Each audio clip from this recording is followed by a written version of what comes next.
بقا کی جدوجہد میں شریک ہے کہ اثرات شروع ہوتے ہیں اور کب نمایاں ہوتے ہیں، ان سب کی بنیاد تین چیزوں پر: انسان کا تصور، جس پہ پچھلے 2 ہفتے سے بات ہوئی کہ جس سوسائٹی پہ بھی بحث کرنی ہو یہ دیکھنا چاہیے کہ وہاں پر انسان کی حالت اور تصور کیا ہے، اور دوسری بنیاد تہذیب کی یہ ہوا کرتی ہے کہ ان لوگوں کے ہاں اللہ کا تصور کیا ہے، اور تیسری بنیاد یہ ہوتی ہے کہ اس سوسائٹی میں دنیا کا تصور کیا تھا۔ یہ تینوں تصورات اپنے اپنے تناسب کے ساتھ چلتے ہیں، اور جب تناسب میں فرق پڑ جائے تو پھر زوال اور تباہی آنا شروع ہو جاتی ہے۔ 2 ہفتے کی اس گفتگو کے بعد کہ انسان کا تصور کیا ہے، اب دوسری بات آپ سے عرض کرتے ہیں کہ ہماری سوسائٹی میں اور دنیا کی مختلف سوسائٹیز میں اللہ کا تصور کیا ہے۔ اللہ کا تصور ایک بڑا نمایاں جو مذہبی تشدد کی وجہ سے ابھرتا ہے وہ یہ کہ اللہ کی ذات بہت مہربانی کی اور بہت تیر مارا تو ڈرائنگ روم میں سجانے کی ایک چیز ہے، ماشاءاللہ انشاءاللہ یہ چیزیں کہہ دیں، اور حقیقت میں اللہ کے ساتھ اس سوسائٹی کا کوئی بھی تعلق نہیں ہوتا۔ ٹاپ کلاس پہ جو سوسائٹیز اور تہذیبیں جاتی ہیں ان کے ہاں سرے سے اللہ کا انکار ہو جاتا ہے، اور اس کے بعد دوسرا درجہ یہ آتا ہے کہ ہاں اللہ ہے اور وہ تمہاری ذاتی حیثیت میں ہے، تم نے عبادت کرنی ہے چرچ چلے جاؤ، نہیں عبادت کرنی نہ کرو، خدا کو مانتے ہو تو کوئی فرق نہیں پڑتا اور خدا کو نہیں مانتے تو کوئی فرق نہیں پڑتا۔ اس کا آغاز عام طور پہ وہاں ہوا کرتا ہے جہاں پر مذہبی تشدد ابھرتا ہے، اور جس سوسائٹی میں بھی مذہبی تشدد ابھرے اور مذہب کے ایسے ٹھیکیدار پیدا ہو جائیں جو مذہب میں سوائے اپنے کسی کی ماننے سننے کو تیار نہ ہوں، اور حتیٰ کہ وہ ظلم پر مبنی ایک مذہب کی تصویر پیش کریں، گالیوں پر مبنی مذہب کی تصویر پیش کریں، تو اس کا سب سے بڑا فائدہ ان 2 عوامل کو ہوتا ہے۔ جو خدا کو نہیں مانتے وہ لوگوں کو متنفر کرتے ہیں اور کہتے ہیں یہ ہیں خدا ماننے والوں کے اخلاق، اور یہ تمہارے خدا کی حالت ہے اور یہ خدا نے انہیں سکھایا۔ اور جو لوگ اس سے کم درجے کے ہوتے ہیں اگرچہ منکر ایک حد تک جو بھی خدا کے ہوتے ہیں، لیکن وہ دل میں خوش ہوتے ہیں کہ یہ سوسائٹی ٹوٹ رہی ہے، بندشیں ٹوٹ رہی ہیں، دنیا میں صرف وہ لوگ جینے کے حقدار ہوتے ہیں اور ان لوگوں کو جینے دیتا ہے زمانہ اور معاشرہ اور وقت جن لوگوں میں مثبت سوچنے کا مادہ ایک وافر مقدار میں موجود ہوتا ہے۔ دنیا میں 2 طرح کی چیزیں چلتی ہیں، پوری دنیا کی تاریخ آپ اٹھا کر دیکھ لیں، جو ریکارڈڈ ہسٹری آپ کو ملے گی اس میں آپ دیکھ لیں، کبھی یہ ہوتا ہے کہ ایک مذہب ایک چیز کا بانی کسی بھی چیز کا وہ اٹھتا ہے، لوگوں کو ایک لگا بندھا نظام اور ضابطہ دے دیتا ہے، اس کا کوئی نام رکھ دیتا ہے، یہ ایک چیز ہوتی ہے۔ اور ایک چیز یہ بھی ہوا کرتی ہے کہ وہ کوئی نام نہیں دیتا، کچھ نہیں کہتا، اور وہ صرف بنیادی طور پہ ان چیزوں پر بحث کرتا ہے جو ہمیشہ ہمیشہ کے لیے انسان کی ضروریات ہیں۔ یہ جو نام بعد میں پاتا ہے اور خصوصیات اس کی پہلے ہوا کرتی ہیں، یہ زیادہ پرتاثیر ہوتا ہے، اس میں زیادہ اثر ہوتا ہے، زیادہ قوت ہوتی ہے۔ وہ ایک چیز شروع کر دیتے ہیں اور آنے والی سوسائٹی 100 سال بعد 200 سال بعد اس کی پوری ترمیم اور اضافے کر کے اسے دنیا کے سامنے پیش کرتی، اور جن کے نام پہلے رکھے جاتے ہیں، مینیفیسٹو بنائے جاتے ہیں، یہ سب چیزیں کی جاتی ہیں اور متعین عہدیدار ہوتے ہیں، سب کچھ کیا جاتا ہے، یہ اپنی تاثیر کے مقابلے میں پہلے سے کم ہوتے ہیں۔ چنانچہ اسلام اور دین حضرت رسالت مآب صلی اللہ علیہ وسلم نے پہلے اس کا پیغام دیا، اسے پھیلایا، ایک مدت کے بعد یہ آیات نازل ہوئی۔ اللہ نے فرمایا کہ وَمَن يَبْتَغِ غَيْرَ الْإِسْلَامَ دِينًا، اور جو شخص بھی اسلام کے علاوہ کوئی دین ہمارے سامنے لائے گا فَلَن يُقْبَلَ مِنْهُ، ہم ہرگز قبول نہیں کریں۔ اور اللہ نے بتایا کہ هُوَ سَمَّاكُمُ الْمُسْلِمِينَ مِلَّةَ أَبِيكُمْ ابراہیم، تم ابراہیم علیہ السلام کے اولاد میں سے ہو، تم اس کی قومیت میں ہو۔ هُوَ سَمَّاكُمُ الْمُسْلِمِينَ، اور اس نے تمہارا نام مسلمان رکھا ہے۔ یہ سب چیزیں چلتی رہیں، کیا چیز فرض ہے، کیا چیز واجب ہے، کیا چیز صحیح ہے، کیا حرام کے کس درجے میں ہے، مکروہ تحریمی ہے، یہ سارے اسلام کے قوانین بعد میں بنے۔ حضرت رسالت مآب صلی اللہ علیہ وسلم نے جو کچھ فرمانا تھا، جو کچھ کرنا تھا، کر کے دنیا سے تشریف لے گئے۔ کائنات کی پوری تاریخ اس نظیر سے، اور کائنات کی پوری تاریخ اس کی مثال لانے سے قاصر ہے کہ کوئی شخص اتنے عظیم مقاصد لے کے اٹھا ہو کہ وہ گفتگو کرے، عالمی بادشاہوں کو خط لکھے، انٹرنیشنل لیول پہ وہ لیٹرز بھیجے کہ میرے دین کو قبول کرو، اور اس کی نبوت کے مقاصد میں انسانیت کا تزکیہ ہو۔ اتنے عظیم مقاصد کے ساتھ اس کے قلت اسباب اور وسائل کا یہ حال ہو کہ صحابہ کرام رضی اللہ عنہ کہتے ہیں ہم نے شور مچایا کہ الجو الجو، اللہ کے رسول بھوک اور بھوک، اور ہم نے اپنے پیٹ دکھائے، ہم نے کہا ہم نے پتھر باندھ لیے ہیں تاکہ معدہ پھیلے نہیں اور اشتہا غذا کی کم ہو۔ حضرت رسالت مآب صلی اللہ علیہ وسلم نے اپنا کرتا اٹھایا، ہم نے ایک باندھ رکھا تھا تو انہوں نے 2 باندھ رکھے۔ جس کے پاس اتنے کم وسائل ہوں اور وہ دنیا سے جب جائے تو اتنے عظیم مقاصد کے ورثاء ایک پوری کی پوری نرسری لگا کر دنیا میں جائے، 1 لاکھ سے زیادہ آدمی تیار کر کے جائے، اور اس کا پیغام ازلی اور ابدی ہو۔ دنیا میں کوئی شخص ایسا نہیں اٹھا جو اتنے عظیم مقاصد، اتنے کم اسباب کے ساتھ اتنے حیرت انگیز نتائج دنیا کو دے کے جائے۔ وہ انہی کی ایک ذات تھی صلی اللہ علیہ وسلم۔ خدا کی ہمیشہ دائمی ابدی برکتیں اور رحمتیں اس مرکز منور میں نازل ہوں، اور انہوں نے ہمیں دین سکھایا، انہوں نے اللہ کی توحید سکھائی۔ خدا انہی کے ساتھ قیامت میں حشر کرے اور خدا انہی کے دین پر موت۔ یہ عظمت ہے، اور اس طرح سے ہوا کرتا ہے کہ لوگ اس طرح دین کو، اپنے نظریات کو پھیلاتے ہیں، اور مذہب کا جبر اور مذہب کا تشدد اور لوگوں کو مارنا، گالیاں دینا اور لوگوں سے نفرتیں، اس کا سب سے بڑا فائدہ سیکولرزم کو ہوا کرتا ہے۔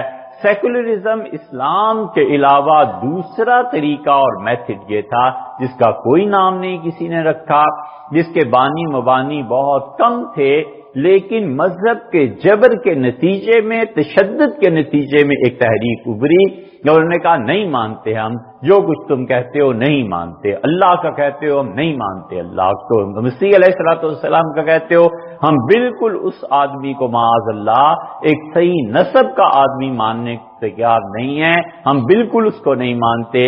کلیسا نے پورا زور لگا دیا اور محض اتنی باتوں پر لوگوں کو جلانے لگے کہ زمین گول ہے یا زمین چپٹی ہے، اس زمین سے بہتر چاند ہے یا نہیں۔ انہوں نے کہا اوفو، اس زمین سے بہتر تم سورج اور چاند کو مانتے ہو، وہ زمین جس پہ حضرت مسیح علیہ الصلوۃ والسلام نے قدم رکھا، اس سے بہتر کسی اور سیارے کو ماننا، تم مرتد ہو گئے ہو، مار دو، قتل کر دو۔ اس کے علاوہ کوئی زبان نہیں تھی ان کے پاس، اور اس کا سب سے بڑا فائدہ یہ ہوا کہ سیکولرزم پھیلا۔ جب بھی جس معاشرے میں مذہبی تشدد ہوگا، آٹومیٹیکلی اس کا فائدہ ادھر چلا جائے گا۔ مذہب کے لمبردار چاہیں یا نہ چاہیں وہ در حقیقت سپورٹ کر رہے ہیں کس چیز کو؟ سیکولرزم کو۔ بچے دیکھیں گے، سہمیں گے اس سے، بڑے لوگ دیکھیں گے، سہمیں گے اس سے۔ اس جبر کے اسلام کے متعلق پہلی نسل کچھ نہیں کہتی، اگلی دوسری تیسری نسل جب آتی ہے وہ کہتی ہے سنبھال کے رکھو دین کو۔ آہستہ آہستہ اس دین میں بے عملی پیدا ہوتی ہے، اور بے عملی کے بعد پھر نفرت پیدا ہوتی ہے۔ ہم اس طرف کو جا رہے ہیں کہ جب ہماری اگلی نسلیں اٹھیں اور وہ کہیں ہمیں اس اسلام سے نفرت ہے، نہیں مانتے تمہارے دین کو، کر لو جو تم نے کرنا ہے، نہیں مانتے ہم ان چیزوں کو، فتوے کا مذاق اڑے، علماء کا مذاق اڑے۔ ہم آہستہ آہستہ اس روش پہ چل رہے ہیں، اور اس میں جتنی مجرم اگلی نسلیں ہوں گی ان سے بڑھ کر مجرم وہ آدمی ہوں گے جو مذہب کو جبر کے نام پہ مسلط کرنا چاہتے۔ قومیں ایسے نہیں بنتی، تاریخ ایسے نہیں بنتی۔ اس لیے اگر فتوے کے اعتبار سے جو کہے گا ہم اسلام کو نہیں مانتے، وہ گہرا مجرم ہے، اور اس سے دگنا مجرم وہ ہے جس نے لوگوں کی نفسیات کو جانے بغیر لوگوں پر دین مسلط کرنے کی کوشش کی کہ کسی طرح تو نہیں مانتے۔ آپ ایک روایت بیان کرتے ہیں، دوسرا کہتا ہے میری عقل میں نہیں آتی، میری سمجھ میں نہیں آتی، اسے سمجھایا جا سکتا ہے۔ اس سمجھانے کے لیے علم چاہیے، اس سمجھانے کے لیے معاشرے میں محرکات کا ادراک چاہیے، ادراک کامل ہو اور اس کے بعد اظہار بھی کامل ہو۔ اگر ادراک ہی نہیں ہوگا تو اظہار کہاں سے ہوگا؟ بس اس نے ایک روایت پڑھ لی ہے جھوٹ پہ مبنی، تو اس کو پھیلاتا چلا جاتا ہے۔ وہ کہتا ہے اسے مانو، لوگ کہتے ہیں ہم نہیں مانتے، یہاں سے ٹکراؤ شروع ہو جاتا ہے۔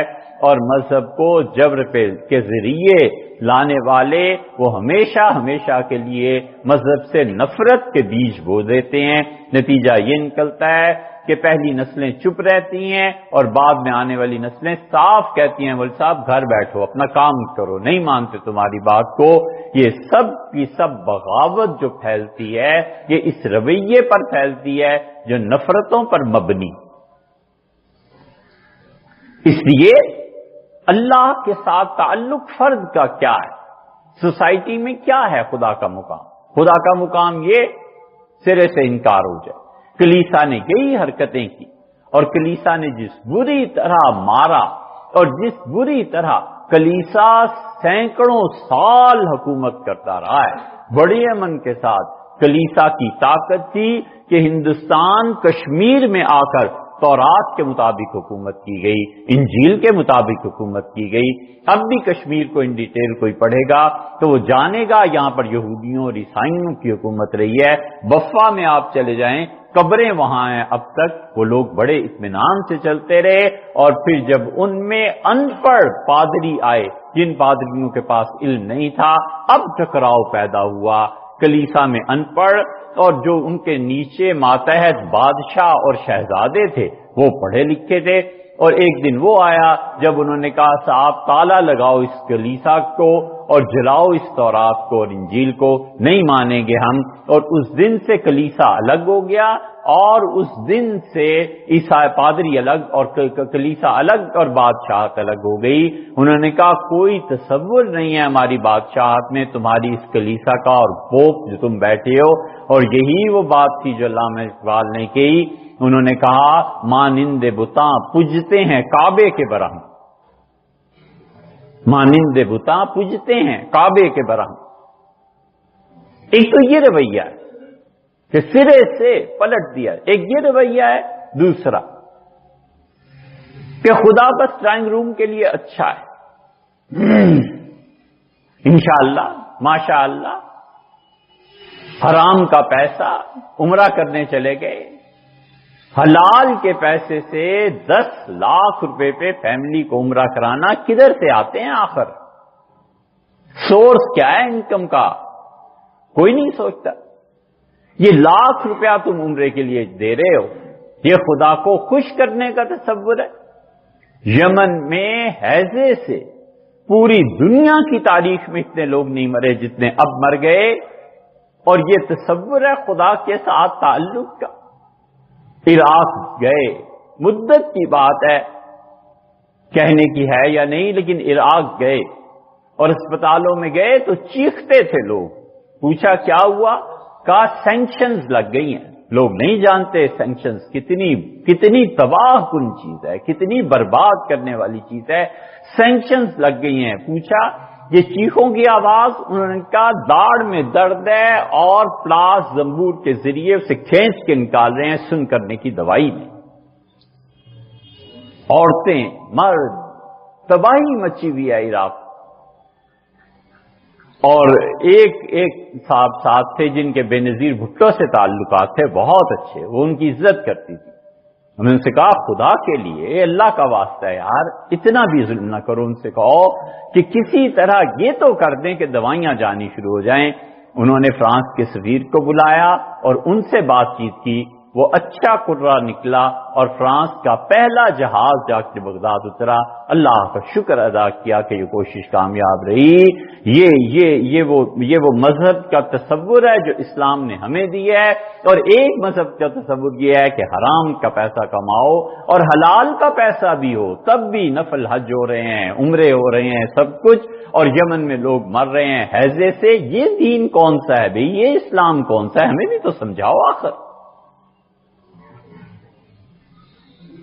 شام میں اکثر صحابہ کرام رضی اللہ عنہ کے لوگ ہجرت کر کے آ گئے تھے۔ ہم ایک بچی سے ملے، پوچھا کس کی اولاد ہو؟ بڑی فصیح، اس کا سعد رضی اللہ عنہ کی اولاد ہیں۔ 1 لاکھ روٹیاں روزانہ، کیا لینا ہے سیاست سے، کیا لینا ہے سیاسی کاموں سے، لیکن انسان تو ہے نا۔ 1 لاکھ روٹیاں روزانہ وہاں تقسیم کی جا رہی ہیں، اور بچے ہیں، عورتیں ہیں، مرد ہیں، کمبل کے انتظار میں کھڑے ہیں۔ آپ تصاویر دیکھ سکتے ہیں، کمبلوں کی تقسیم ہوئی، روٹیوں کی تقسیم ہوئی، پاؤں میں گرتی تھی عورتیں اور کہتی تھیں 2 وقت کا کھانا کسی طرح مل جائے۔ پوچھا کتنے؟ انہوں نے کہا روزانہ 5 سے 7 لاکھ روٹیاں چاہیے، اور مسلمانوں کے ہاں سے صرف 1 لاکھ روٹیاں مل رہی ہیں۔ کوئی نہیں ہے، بڑی آسانی سے وہاں دنیا میں جو شر اور شیطان پایا جاتا ہے، وہاں کی شام کی مسلمان عورتیں اور وہاں شام کی صحابہ کرام رضی اللہ عنہم کی اولادیں $1 پہ رات کے لیے ایک عورت دستیاب، 1 وقت کے کھانے پہ عورت مل جاتی ہے وہاں پہ۔ وہاں جاؤ، یہ حج اور عمرے اللہ کے ہاں تمہیں چھڑا دیں گے۔ خدا نہیں پوچھے گا کہ یہ تم جو پیسے خرچ کرتے رہے مجھے خوش کرنے کے لیے، یہ تمہاری بیٹیاں، یہ تمہاری بچیاں ایک روٹی کے لیے ترستی تھی، عزت بیچتی تھی، تم سوئے ہوئے تھے۔ یہ حال ہے جو اپنی آنکھوں سے دیکھ کے آئے۔ یہاں کہاں ہے مذہب اور اسلام؟ یہ دین نہیں ہے۔ صحابہ کرام رضی اللہ عنہ نے قربانیاں نہیں دی تھی؟ انہوں نے حضرت رسالت مآب صلی اللہ علیہ وسلم کے لیے اپنے بیٹے ذبح نہیں کرا دیے تھے؟ آج ان کی اولادیں ہم دیکھتے ہیں اور حیران ہوتے ہیں کہ کیا صورتحال ہے اور کیسی بے بسی طاری ہے اس امت پہ۔ روٹی میسر نہیں ہے، رہنے کو گھر میسر نہیں ہے، سینکڑوں نہیں ہزاروں کی تعداد میں کیمپس میں بچیاں پڑی ہیں، بچے پڑے ہیں، جوان لڑکے ہجرت کر کر کے ترکی میں آ رہے ہیں، اور ہجرت کر کے بھی ترکی میں آ رہے ہیں، اور اسی ہجرت کے لبادے میں ترکوں کے ہمسائے اپنے جاسوس اور ٹرینڈ افراد بھی ساتھ ساتھ بھیج رہے ہیں تاکہ کسی بھی وقت ترکی پہ برا وقت آئے تو خانہ جنگی پھیلے اور مارو ان ترکوں کو بھی اور مارو پاکستان والوں کو بھی۔ یہ سب کچھ ہو رہا ہے اور ہمیں فرصت ہی نہیں ہے عید میلاد النبی منانے سے، یہ کرنے سے، وہ کرنے سے۔ یہ سارے لوگ آخر کس کی کہاں جائیں اور کس امت میں سے ہیں؟ حضرت رسالت پناہ صلی اللہ علیہ وسلم کے نام لیوا اور کلمہ پڑھنے والے، اور کوئی حال نہیں ہے۔ آپ خود جا کر دیکھیں، وزٹ کریں اور لوگوں کو بھیجیں اور لوگوں سے پوچھیں کہ کیا بیت رہی ہے ان لوگوں پہ، ان مظلوموں پہ۔ الفاظ نہیں ہیں کہ آدمی اس کو بیان کر سکے۔ آدھی روٹی ماں کر کے کبھی خود کھاتی ہے، کبھی بچے کو کھلاتی ہے، اور بیوہ اور بھائی گم ہے، باپ گم ہے، کسی کی ماں گم ہے، کسی کا کچھ حال ہے، کسی کا کچھ حال ہے۔ یہ سارے کے سارے لوگ جب بڑے ہوں گے، اگلی نسلیں آئیں گی تو وہ بھی تو سوچیں گے آخر اللہ نے انہیں دماغ دیا ہے کہ امت کا ڈھنڈورا پیٹنے والے اور امت کی فلاح اور بہبود کا کام کرنے والے مر گئے تھے جب ہماری عزتیں لٹ رہی۔ یہ صورتحال ہے۔ پتھر کا دل چاہیے اور پتھر کی آنکھیں چاہیے۔ بے حس آدمی جا کے دیکھے، دوسری جنگ عظیم یاد آئی اور پہلی جنگ عظیم یاد آئی کہ جرمنی کا جو حال اس وقت ہو گیا تھا اس سے چند گنا بدتر حال اب مسلمانوں کا ہے۔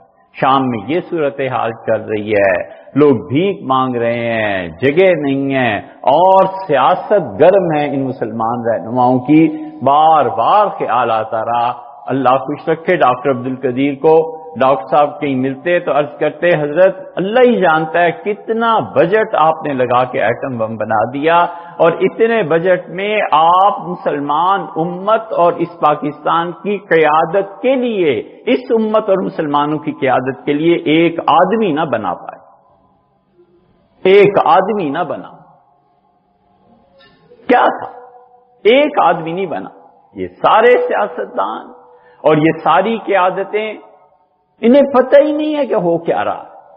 ایٹم بم بنا کے خوش ہوئے اور انسان نہ بنانے پہ افسوس نہیں ہوا۔ کاش انسان بنتے، کاش قیادت میں انسان بنتے، کاش قوم میں انسان بنتے جو حقیقی قیادت کی قدر کرتی۔ اگر قائد آیا تو ہم نے اسے کفر کے فتوے دے دے کے مار دیا، ہم نے کہا بات ہی نہیں سنی، علامہ اقبال کافر اعظم ہو گئے، فلاں ہو گیا، فلاں ہو گیا، ادھر سے فتوے چلتے رہے۔ لوگوں نے دیکھا، عالمی طاقتوں نے انہوں نے کہا تم لڑو مرو جو مرضی کرو، ہمیں اپنا کام کرنا ہے جو کرنا ہے۔